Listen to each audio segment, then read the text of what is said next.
to the next set of the enhancements, and that's pretty much on the engine.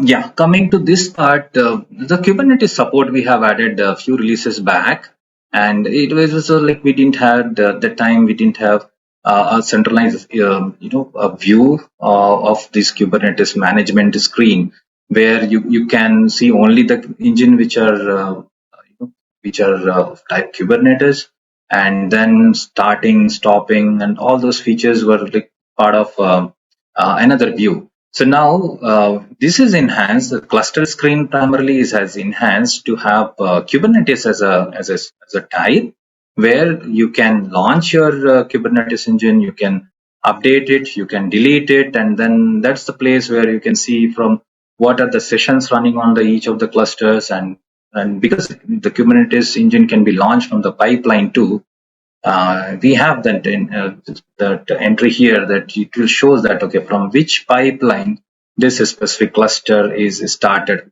So all those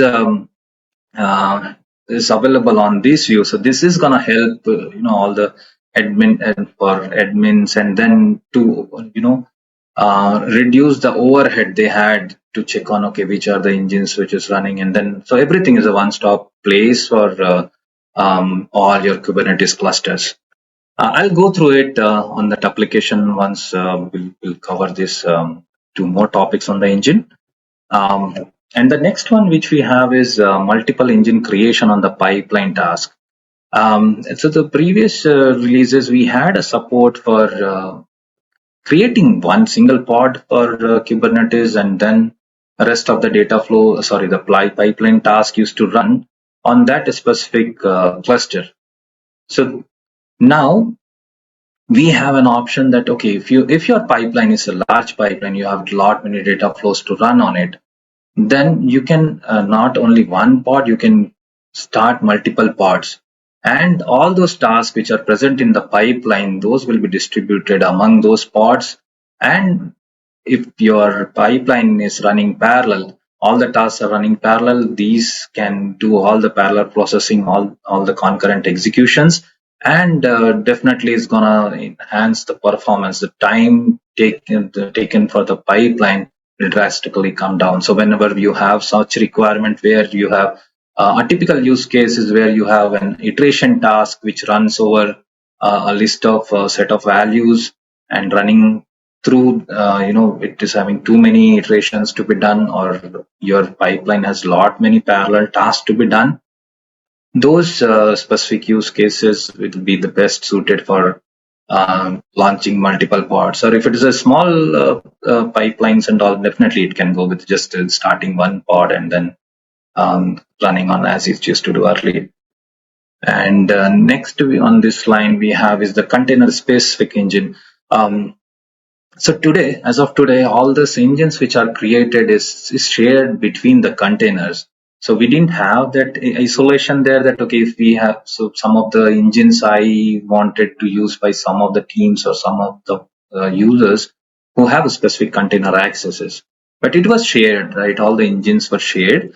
So this is one major enhancement which we have, that still by default it would be shared across the containers, but if you have a specific requirement that for the specific team or for the specific container I want to isolate my engine, then simply you can do a container to engine mapping and it would be available. So for that container only those engines will be available which admin has assigned to.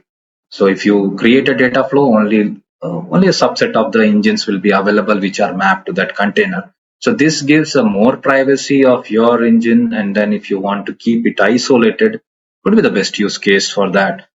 Now let's go ahead and take a look into this engine changes which we have. So this is the first thing which we have talked about is the centralized place for the Kubernetes engine.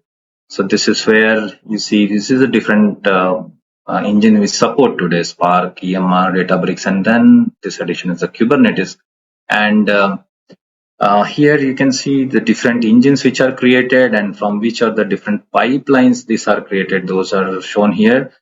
these two, which doesn't have a pipeline name, it just started from here. You can launch a Kubernetes engine from here based on the different templates you can create, and as well as you can look into the sessions which are already running for each of it once you drill down, and as well as you can do the other operation like edit, delete, and make one of this engine as a default for this container.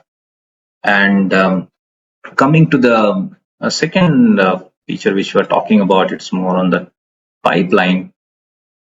So this is a typical example which I was talking about. So here the Kubernetes start is the one where initially you could do only start one engine, and now I have mapped it for 4 engine for, let's say, for this specific task set of tasks. I need 4 pods to be started.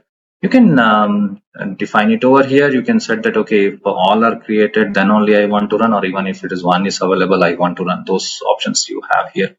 And if you, so this is the typical case which when you have like iteration task which runs with, let's say, a number of the parameters and all, it runs on the, has to run on one pod, right? So you can distribute, you can create multiple pods, and then you can run the pipeline. So this definitely boosts up the performance a lot.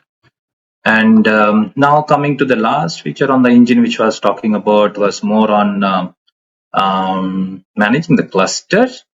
So here, this is a cluster management screen you might be familiar with. And then here, this is a new addition. It's a container mapping. You can enable the container mapping, and then it will list down all the containers which you have, which I have access to primarily as an admin. And I can select which are the ones cluster I wanted to see it over here. So whatever I have created is already coming up. Anything else I want to do it, that I can add it once this selection is done. I'll be seeing only those subsets of the engine for each container. For further questions, feel free to reach contact@datagaps.com. Request a free demo, scan the QR code below. Thank you.